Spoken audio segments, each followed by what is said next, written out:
خود یتیم کی تربیت اور پرورش، اس میں بے پناہ جو ہے وہ ثواب ہے۔ یتیم کے ہاتھ سر پہ دست شفقت پھیرنا، مختلف واقعات جو ہے تاریخ اسلام میں موجود ہیں اس حوالے سے۔ میں زیادہ تفصیل میں نہیں جانا چاہتا۔ چوتھی چیز جو ہے وہ ہے من ہدا ضالن، کہ جو کسی گمراہ کی ہدایت کرتا ہے۔ اب دیکھیے، ہدایت کے دو طریقے ہیں۔ ایک فردی طور پہ انسان کسی کی ہدایت کے لیے جاتا ہے، فردی طور پہ اس سے گفتگو کرتا ہے۔ ایک ہدایت کا طریقہ جو ہے وہ اجتماعی طریقہ ہے، جیسے مجلسیں ہیں، محفلیں ہیں۔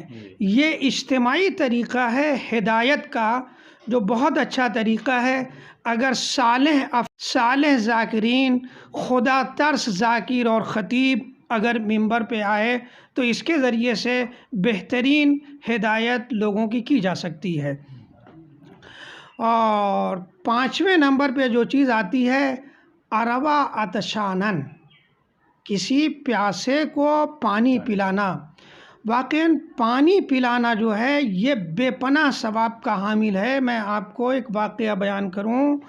سرکار انبیاء کی خدمت میں ایک جوان آیا، بڑا منہ پھٹ جوان تھا۔ آج بھی ایسے جوان معاشرے میں مل جاتے ہیں جو منہ پھٹ طریقے سے اور کھل کر کے جو ہے عالم سے، ذاکر سے، مولوی سے اپنے سوال جو ہے وہ مطرح کر دیتے ہیں۔ رسول کی خدمت میں بھی وہ شخص آیا، جوان تھا، کہنے لگا سرکار آپ نے بہت کچھ بتایا ہے ہم لوگوں کو، ایک چیز اور بتا دیجئے۔ کہا ہمیں جنت میں جانے کا راستہ بتا دیجئے۔ جب اس نے یہ کہا کہ جنت میں جانے کا راستہ، تو رسول نے کہا کہ لوگوں کے ساتھ اچھے اخلاق سے ملا کرو، اچھا اخلاق لوگوں کے ساتھ پیش کیا کرو۔ تو ایک مرتبہ اس جوان نے سوچا، شاید زمیندار ٹائپ آدمی تھا، چودھری ٹائپ آدمی تھا، کہا سرکار یہ ہم سے ہو نہیں پائے گا، ہم ہر کسی کو سلام کریں اور مسکرا کے ملیں، یہ ممکن نہیں ہے۔ کیا کہنا سرکار انبیاء کا، کس قدر جو ہے اخلاق عظیم پہ فائز تھے۔ قرآن بھی کہہ رہا ہے کہ میرا رسول جو ہے خلق عظیم کے اعلیٰ ترین مرتبے پہ فائز ہے۔ رسول نے کہا ٹھیک ہے، یہ کام نہیں کر سکتے؟ کہا نہیں سرکار یہ کام میں نہیں کر پاؤں گا۔ کہا اچھا تو پھر ایسا ہے کہ جن گھروں پہ پانی کی مشکل ہے، پانی نہیں ہے، ان کے لیے پانی کی سبیل کا انتظام کر دو۔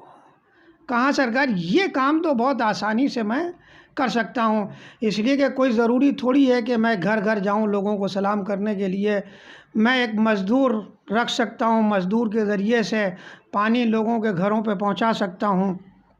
تو آپ نے ملاحظہ فرمایا کہ پانی کا انتظام کرنا، سبیل کا انتظام کرنا، یہ بے پناہ ثواب ہے، یعنی یہ جنت میں جانے کا راستہ ہے۔ یعنی اس واقعے سے ہم اس نتیجے پہ پہنچتے ہیں کہ اگر پانی کا انتظام مومنین کے لیے، مسلمین کے لیے، میں مسلمین کا لفظ اس لیے استعمال کر رہا ہوں کہ اس سے پہلے والی میں نے قسط میں یہ عرض کیا تھا، حدیث قدسی بیان کی تھی، جس میں جناب جبرائیل نے ذکر کیا تھا کہ میں زمین پہ اگر حکم دے دیا جائے کہ زمین پہ جا کے عبادت کروں تو میں 3 عبادتیں انجام دوں گا۔ پہلی عبادت کا ذکر جناب جبرائیل نے کیا تھا سقل مسلمین، میں مسلمانوں کو پانی سے سیراب کروں گا۔ تو مسلمان کو، مسلمین کو اور مومنین کے لیے پانی کا انتظام کرنا یہ عبادت بھی ہے بہت بڑی، اور جنت میں جانے کا راستہ ہے۔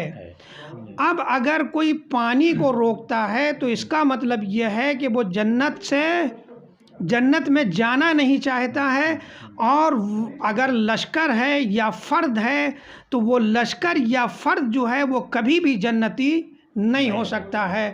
اب بات واضح ہو گئی کہ کربلا میں بھی اگر کسی نے پانی کو روکا ہے تو اس کا مطلب یہ ہے کہ پانی روکنے والے جنتی نہیں ہیں، بلکہ ان کا راستہ جہنم کی طرف جا رہا ہے۔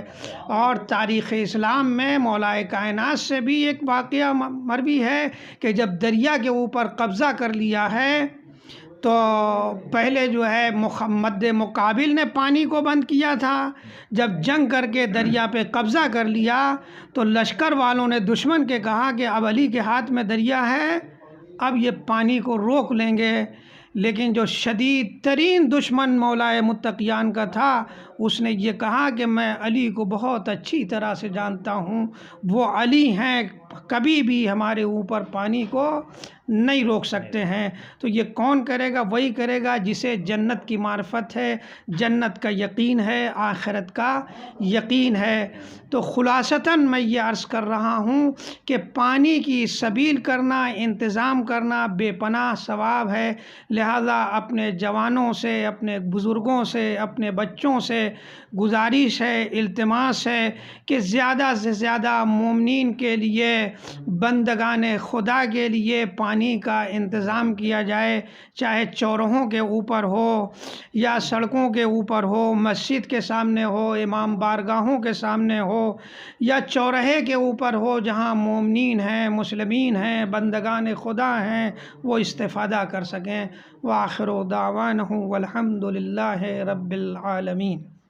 یہ تھے علی جناب مولانا سید ظفر علی رضوی صاحب، جنہوں نے کافی اچھی باتیں بتائیں خاص طور سے پانی کے بارے میں، اور ہمارے پیغام انسانیت 72 فیملی کی طرف سے ہم بھی آپ سے اپیل کرتے ہیں کہ پانی کے انتظام کریں، اپنے گھروں کی چھتوں کے اوپر پانی رکھیں تاکہ جو چڑیاں ہیں وہ بھی اس شدید گرمی میں ان کو ٹھنڈا پانی مل سکے۔ بہت بہت شکریہ، بہت بہت شکریہ۔ Yeah.